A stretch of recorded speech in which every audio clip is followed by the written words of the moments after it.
দয়াল বাবা জাহাঙ্গীর, দয়াল বাবা জাহাঙ্গীর, দয়াল বাবা জাহাঙ্গীর, বাবা জাহাঙ্গীর তুমি আমার রহমতুল্লিল আলামিন।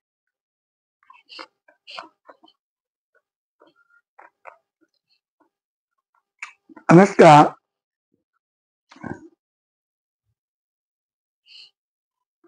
দশই মুহররম নিয়ে একটু আলোচনা করি। এনে বাবা জাহাঙ্গীর, আমি বাবা জাহাঙ্গীর এটা শুই নাই বলবো।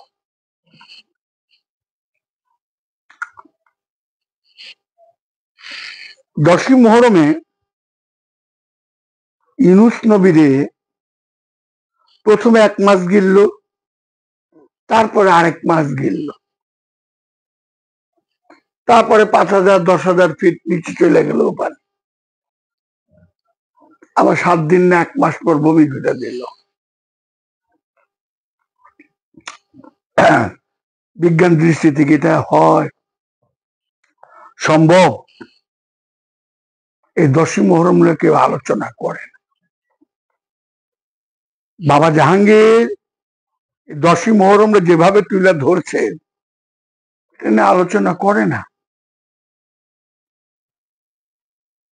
দশই মুহররমে আমার ইমাম হোসেন বাবারে এই কারবালার তুচ্ছ ঘটনা, এই পানির থেকে নাজাত পাইছে, কুষ্ঠরোগের থেকে ভালো হয়েছে, এই নবীর এটা মুক্ত হয়েছে, ওই নবীর এটা মুক্ত হয়েছে।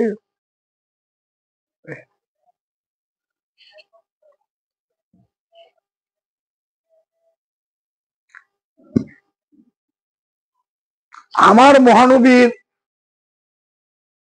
যে 12ই রবিউল আউয়াল, কেউ 10ই রবিউল আউয়াল, কেউ 16ই রবিউল আউয়াল পালন করে, সবচেয়ে মানে 1500 বছর আগের। আর ওগুলা তো 2000 2500 বছর আগের ঘটনা। তখন তো ক্যালেন্ডারও ছিল না। এই নিয়ে আমাদের একটু আলোচনা করা দরকার, কারণ সাধারণ মানুষগুলো তো সহজ সরল, সাধারণ মানুষগুলো সহজ সরল, আর আমরা তাদের সামনে গবেষণা জিনিসটাই তুলে ধরি না।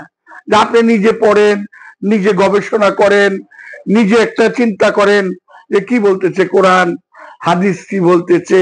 যেমন আবু হুরায়রার এই হাদিসটা আমি এই যে টেলিভিশনে এত জনের ওয়াজ শুনি, কেউই বলে না যে আমি মহানবীর থেকে 2 ধরনের জ্ঞান শিখছি।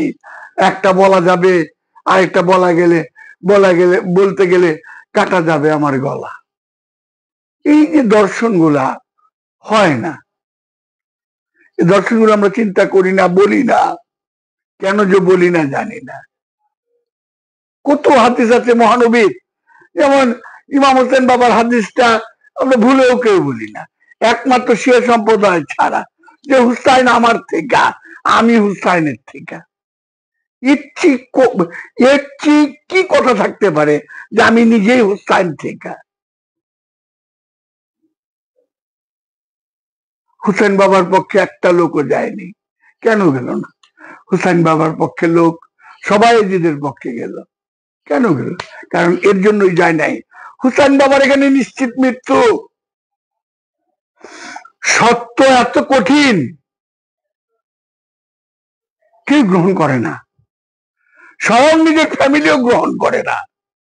এর জন্য মহাপুরুষরা সব একের মধ্যেই থাকে, গ্রহণ করে না। এর জন্য ইমাম হোসেন বাবার এখানে যেতে পারে না। আমারটা ভুল হতে পারে, আমি তারপরে বললাম, আমি যতটুকু বুঝতে দিচ্ছি, আমার বাবা জাহাঙ্গীর সবাই এজিদের পক্ষে গেছে, সবাই এজিদের পক্ষে দেখে ইমাম হোসেন বাবারে টিটকারি করছে, তোমাদের পক্ষে একজনও নাই। আরেকটা জিনিস দেখেন, এত ইবাদতের ছক, ভিতরে একটা লোভ লুকায় রয়েছে। আমি সিংহাসনে বসবো, আমি খেলাফত করব, আমি রাজত্ব করব। 6 মাসের শিশু আলী আসগর বাবারে হত্যা করতে দ্বিধাবোধ করেনি, কিন্তু এবাদতের চকচকানি কিন্তু ছিল, এবাদতের চকচকানি ছিল সবার, আমারও আছে। কিন্তু তারপরে দেখেন ভিতরের রূপটা দেখেন, ভিতরের রূপটা দেখেন। এই যে প্রতিদিনই ফেসবুকে দেখতেছি ছোট ছোট বাচ্চাদের বলাৎকার করতেছে, ছোট ছোট বাচ্চা 3 বছর 5 বছর 6 বছর বাচ্চাদের বলাৎকার করতেছে। কারা? যারা এই লেবাস নিয়ে আছে বা জাগতিক এবাদতে ব্যস্ত আছে, ছোট ছোট বাচ্চা। কালকে দেখি একজনের ফেসবুকে যে চড়াইতেছে ইচ্ছা মতন, আরেকজনের মুখে কালিকুলি মাইখা খাড়া করে রাখছে। আমি বলছি না সেটা না, আমার মানে আমি বলছি যে এই নোংরামি গুলো আছে, এর জন্যই মানুষ সত্য পারে না। তো রোজা সম্বন্ধে একটু গবেষণা করুক, যে আসলে রোজাটা কি, রোজা কি না খায়া? আরে আমার ভিতরের কুপ্রবৃত্তি গুলো আছে, এই কুপ্রবৃত্তি গুলাকে ত্যাগ করার নামই রোজা। আমার ভিতরে কুপ্রবৃত্তি আছে, এটা ত্যাগ করার নামই রোজা। আমার মহানবী দেখেন তো, যখনই যখনই সে একদম জোয়ান বয়সে সে হেরা গুয়া একা চলে গেলেন, দুনিয়ার সব মোহ লোভ ফালাইয়া দিয়া। তার কি লোভ মোহর এটাকে আমার শিক্ষা দেওয়ার জন্য না? একদম যৌবনে সে তো বলতে পারতো যে না, আমি 50 বছর পার হোক পরে গিয়ে আমি ইবাদত করব। কিন্তু একদম যৌবনে সবকিছু ফালাইয়া থিয়া, কুরাইশ বংশের এত বড় ধনী ছিলেন মা খাদিজাতুল কুবরা, যে একটা উটের পিছনে একটা লম্বা করলে 4.5 মাইল লম্বা হতেন। সবকিছু ফেলে দিয়ে চলে গেলেন মহানবী একা হেরা গুহা। আমি কি যেতে পারবো? আরেকটা জিনিস কি, আমি আমার নিজের আত্মকেন্দ্রিক সমালোচনা করতে পারি না। বাবা জাহাঙ্গীর বলতো, যে মানুষটা সারা জীবন পরের ভুল ধরে, জানিয়ে রাখো সে জাহান্নামী।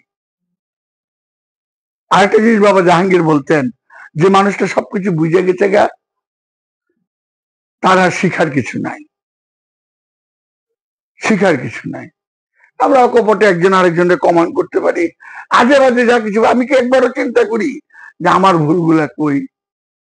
আর আপনি ধরে দেন না, তাহলে তো আমি শিখবো। ধরে দেন, আমি শিখবো। বাবা জাহাঙ্গীরের একটি বই, বাবা জাহাঙ্গীর নিজেই বলছে যে আমার একটা বই পড়ে যদি কম্পন না হয় বুকের মধ্যে, তাহলে সে আবু জাহেলের। একটা বই বাবা জাহাঙ্গীরের পড়েন, পড়ে দেখেন, তার ওয়াজের মধ্যে আমি দেখছি সে বলছে ডাইরেক্ট যে আমার বই একটা, আমার সুফিবাদের প্রথম দ্বিতীয় খণ্ড যদি না পড়ে বুকে কম্পন না হয়, পড়েন কোরআনটা। আপনি দেখেন তো আল্লাহ পাক কি বলতেছে, দুটা জিনিস শক্ত করে ধরে রাখো, আল্লাহ কিতাব এবং নবীর বংশ। খুব সূক্ষ্ম ভাবে এখন আর বলছে নবীর সুন্নত। আমরাই দেখেন, একজনের নবীর বংশ, একজনের নবীর সুন্নত। আপনার ভিতরে কত কাদা ছড়াছড়ি আমাদের। আপনার নাহি তুমি আল্লাহর কিতাবটা গবেষণা করো না, তাহলে তো বুঝতে পারবা নবীর বংশ কারা। রক্তের সম্পর্ক তো উনি নিজেই স্বীকার করেনি, তা আবু জাহেল আবুল হাব হয়ে যেত সৈয়দ। বাবা জাহাঙ্গীর বলতেছে, আপনারা মনে করেন না আমার কথা, আমি কিছুই জানি না। দয়াল বাবা জাহাঙ্গীর, দয়াল বাবা জাহাঙ্গীর।